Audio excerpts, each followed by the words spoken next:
Diketahui granat tersebut jatuh di dekat posisi PBB di wilayah selatan Lebanon pada Sabtu 11 Oktober. Pasukan sementara PBB di Lebanon atau UNIFIL pada Minggu 12 Oktober turut membenarkan serangan itu. Menurutnya, serangan terjadi tepat sebelum tengah hari di wilayah Kefar Gila. Diketahui insiden itu menjadi kejadian ketiga dalam kurun waktu kurang dari sebulan. UNIFIL menilai insiden itu sebagai pelanggaran serius terhadap resolusi Dewan Keamanan PBB 1701, yakni yang menjadi dasar gencatan senjata antara Israel dan Hizbullah. Resolusi 1701 disahkan untuk mengakhiri konflik tahun 2006 antara Israel dan Hizbullah. Diketahui resolusi itu juga menjadi acuan bagi gencatan senjata terbaru pada November lalu. Pemerintah Israel mengaku tengah bersiap meluncurkan serangan besar-besaran untuk menghancurkan sisa jaringan terowongan bawah tanah milik Hamas di jalur Gaza. Menurut Menteri Pertahanan Israel, Katz, pada Minggu 12 Oktober, operasi itu akan dilakukan seusai pembebasan semua sandera di Gaza. Adapun pembebasan sandera itu dilakukan di bawah mekanisme internasional yang dipimpin Amerika Serikat. Katz mengaku sudah memerintahkan pasukan pertahanan Israel untuk bersiap melaksanakan misi itu. Sebagai informasi, Hamas memang mengoperasikan jaringan terowongan luas di bawah Gaza. Disebutkan Katz, terowongan itu dimanfaatkan anggota Hamas untuk bergerak dan melancarkan serangan tanpa terdeteksi oleh sistem pengintaian Israel. Bahkan sebagian terowongan menembus pagar perbatasan menuju wilayah Israel dan telah digunakan untuk melakukan serangan mendadak.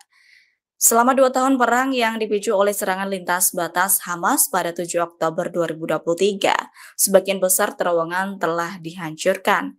Namun, menurut Katz, masih ada jaringan tersisa yang akan dimusnahkan sebagai bagian dari upaya pelucutan senjata dan demilitarisasi Hamas.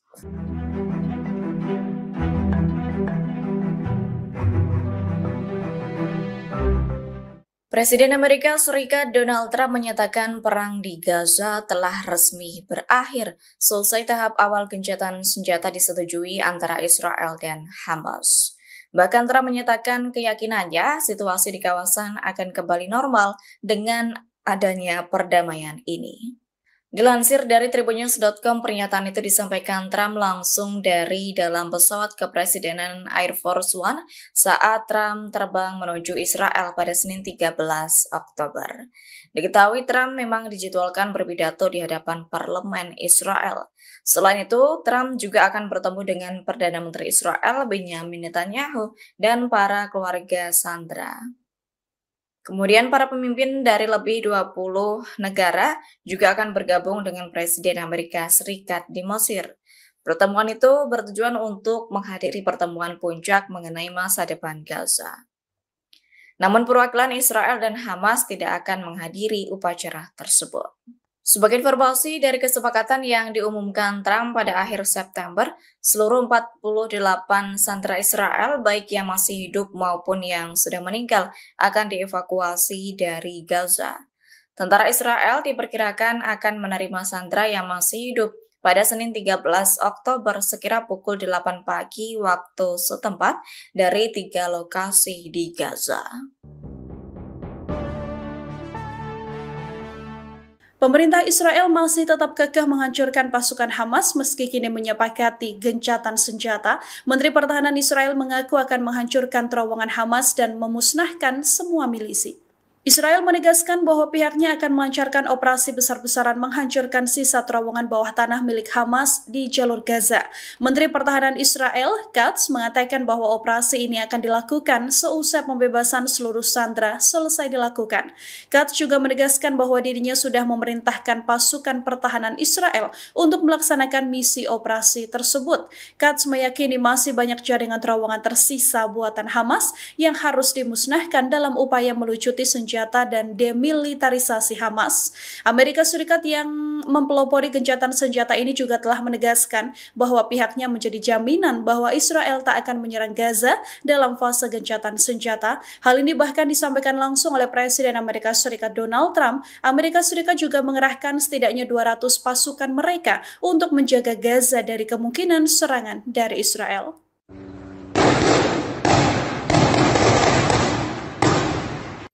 Wartawan Palestina Saleh Al-Jafarawi dilaporkan tewas dalam bentrokan di kota Gaza hanya beberapa hari setelah gencatan senjata antara Israel dan Hamas disepakati.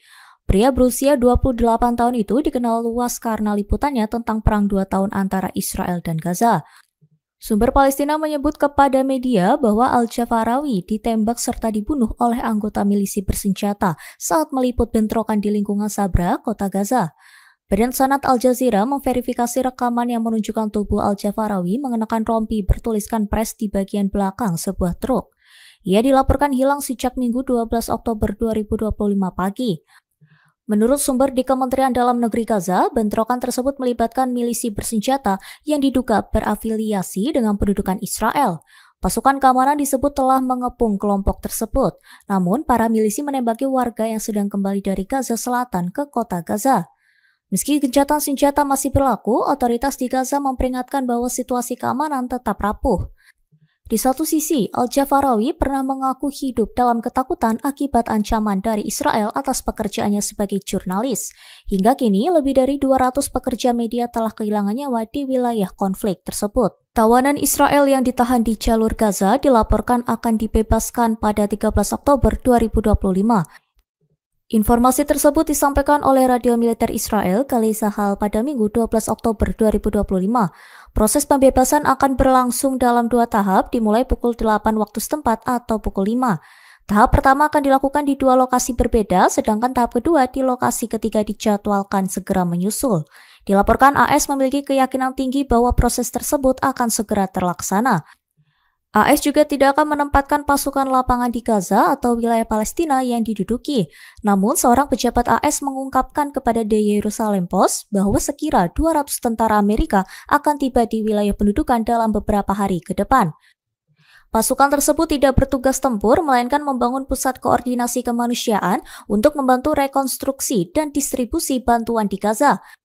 Pejabat itu menegaskan bahwa tidak ada pasukan Amerika yang akan memasuki jalur Gaza. Bahkan pesawat pengintai AS disebut hanya akan memantau dari udara untuk memberikan kesadaran situasional terhadap situasi di lapangan. Sebuah pesawat tak berawak milik Israel kembali melanggar wilayah udara Lebanon Selatan pada Minggu 12 Oktober 2025. Drone tersebut dilaporkan melayang di atas sejumlah kota sambil menyiarkan pesan bernada ancaman yang menargetkan warga dan kelompok perlawanan Islam Hizbullah. Satu di antara target dari pesan ancaman itu adalah Insinyur Tariq Mazrani, koordinator komunitas yang aktif memperjuangkan hak-hak warga terdampak agresi Israel. Mazrani diketahui dikenal vokal membela warga yang kehilangan tempat tinggal akibat serangan Israel dan menuntut kompensasi serta rekonstruksi wilayah yang hancur. Menurut laporan Al-Mayadin, ancaman drone muncul menjelang konferensi pers komunitas lokal yang dipimpin Mazrani di wilayah Nabateh. Namun, acara tersebut dibatalkan mendadak tanpa penjelasan resmi. Hal itu diduga kuat karena intimidasi langsung dari drone Israel yang berpatroli di atas wilayah itu. Setelah kejadian tersebut, kelompok sipil tempat Mazrani bernaung mengeluarkan pernyataan yang mengecam tindakan intimidatif Israel. Sebelumnya, Israel juga kerap menargetkan para insinyur serta peralatan konstruksi demi menghambat proses rekonstruksi pasca perang tahun lalu. Presiden Prabowo Subianto dijadwalkan bertolak ke Mesir pada Minggu 12 Oktober 2025 malam. Kunjungan tersebut dilakukan untuk memenuhi undangan menghadiri konferensi tingkat tinggi perdamaian Gaza di Sharm el-Sheikh. Menteri Sekretaris Negara Prasetyo Hadi mengatakan Presiden memutuskan hadir untuk menjaga hubungan baik dengan negara-negara peserta dan melanjutkan upaya diplomasi Indonesia terhadap isu Gaza. Ia menjelaskan undangan kehadiran itu diterima secara mendadak pada Sabtu 11 Oktober 2025.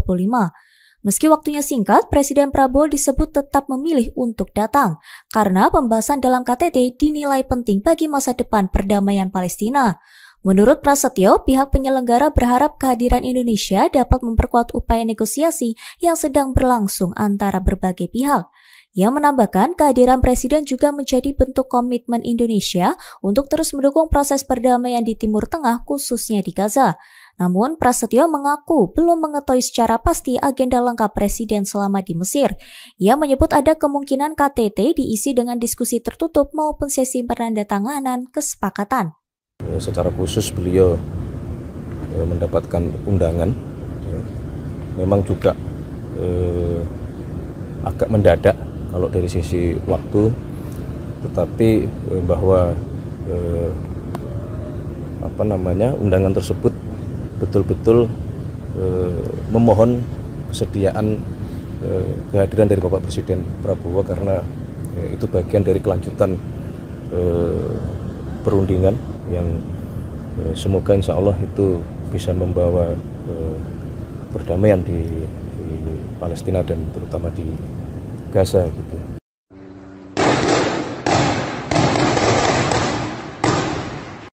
Wartawan Palestina Saleh Al-Jafarawi dilaporkan tewas dalam bentrokan di kota Gaza hanya beberapa hari setelah gencatan senjata antara Israel dan Hamas disepakati.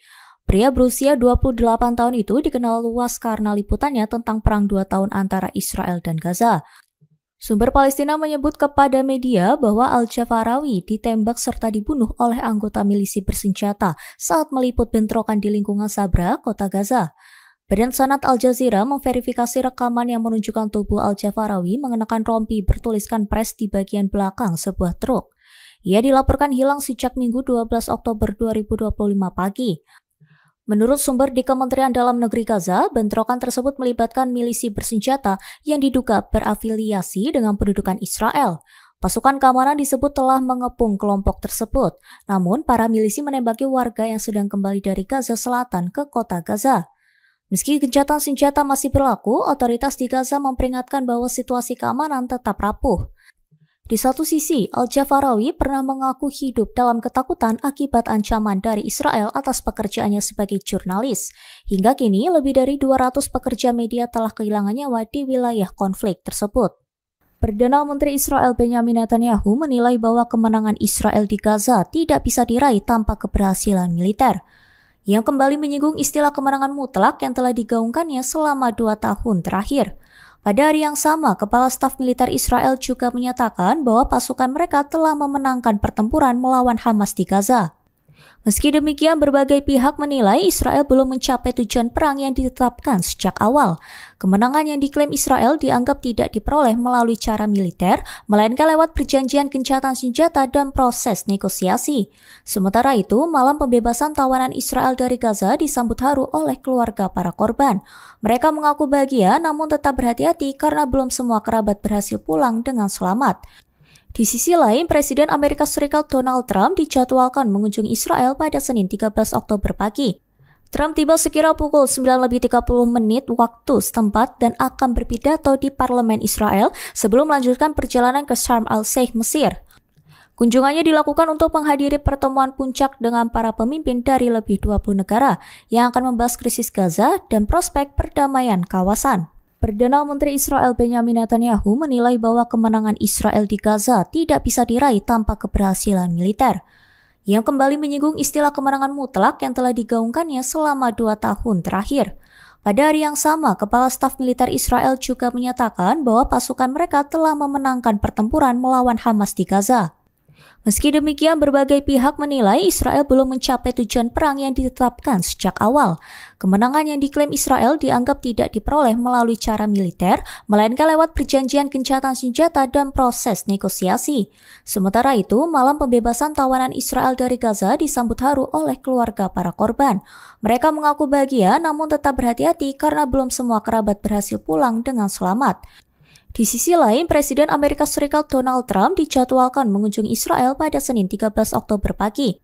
Trump tiba sekira pukul 9:30 waktu setempat dan akan berpidato di parlemen Israel sebelum melanjutkan perjalanan ke Sharm el-Sheikh, Mesir.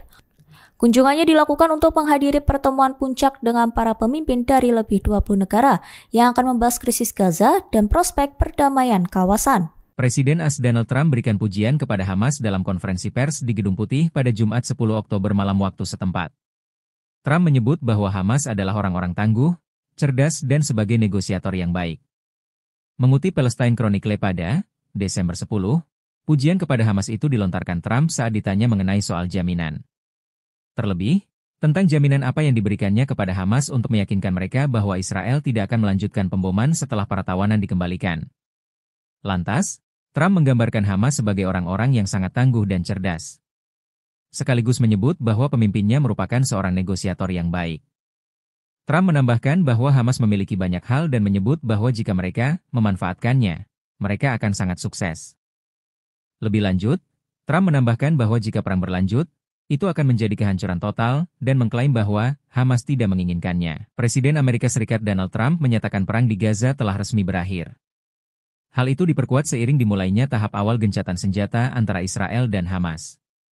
Klaim ini disampaikan langsung dari dalam pesawat kepresidenan Air Force One saat Trump terbang menuju Israel, di mana ia dijadwalkan berpidato di hadapan parlemen negara tersebut dan menghadiri serangkaian pertemuan penting guna mendorong perdamaian di Timur Tengah. Setelah dari Israel, Trump akan melanjutkan perjalanan ke Sharm el-Sheikh, Mesir, untuk memimpin KTT internasional yang membahas penyelesaian akhir Perang Gaza dan masa depan kawasan. Sejumlah pemimpin dunia dijadwalkan hadir, termasuk Presiden Palestina Mahmud Abbas, Perdana Menteri Inggris Sir Keir Starmer, serta perwakilan dari lebih 20 negara. Ia juga menyampaikan keyakinannya bahwa situasi di kawasan akan kembali normal. Konflik di Gaza memanas sejak Oktober 2023, di mana Israel melancarkan agresi militer besar-besaran ke jalur Gaza yang menewaskan lebih dari 67.000 warga Palestina. Gencatan senjata yang kini memasuki hari ketiga menjadi bagian dari kesepakatan awal dalam rencana perdamaian 20 poin yang dimediasi oleh AS dengan dukungan Qatar, Mesir dan Turki. Dalam kesepakatan ini, Hamas dijadwalkan membebaskan seluruh sandera Israel yang masih ditahan, sementara Israel akan membebaskan sekitar 1.700 tahanan Palestina, termasuk 22 anak di bawah umur dan jenazah 350 militan. 20 sandera Israel yang masih hidup dijadwalkan dibebaskan secara serentak, disusul dengan penyerahan jenazah 28 sandera lainnya. Israel menyatakan bahwa pembebasan para tahanan Palestina hanya akan dilakukan setelah sandera yang masih hidup tiba di wilayahnya. Trump menyebut bahwa gencatan senjata ini merupakan hasil nyata dari diplomasi intensif dan mengungkapkan rencananya membentuk sebuah Dewan Perdamaian. Kelompok Hamas mengatakan pihaknya tidak akan berpartisipasi dalam pemerintahan di jalur Gaza pasca perang. Hamas mengatakan akan melepaskan kendali atas jalur Gaza, namun tetap menjadi bagian fundamental dari struktur Palestina. Posisi Hamas ini diungkapkan oleh seorang sumber Hamas yang dekat dengan komite negosiasi kelompok ini dan saat berbicara kepada media pada Minggu 12 Oktober waktu setempat, sumber Hamas meminta untuk tidak disebut namanya karena membahas hal-hal sensitif. Pernyataan ini disampaikan beberapa hari setelah gencatan senjata Gaza diberlakukan dan ketika Hamas dan Israel membahas implementasi 20 poin rencana perdamaian yang diusulkan oleh Presiden Amerika Serikat Donald Trump untuk mengakhiri perang. Rencana perdamaian Gaza ini menyerukan pelucutan senjata Hamas dan agar kelompok tersebut tidak terlibat dalam mengelola jalur Gaza setelah perang. Bagi Hamas, pemerintahan jalur Gaza ini merupakan isu yang sudah diselesaikan dan Hamas tidak akan berpartisipasi sama sekali dalam fase transisi yang berarti telah melepaskan kendali atas jalur Gaza, tetapi tetap menjadi bagian fundamental dari struktur Palestina.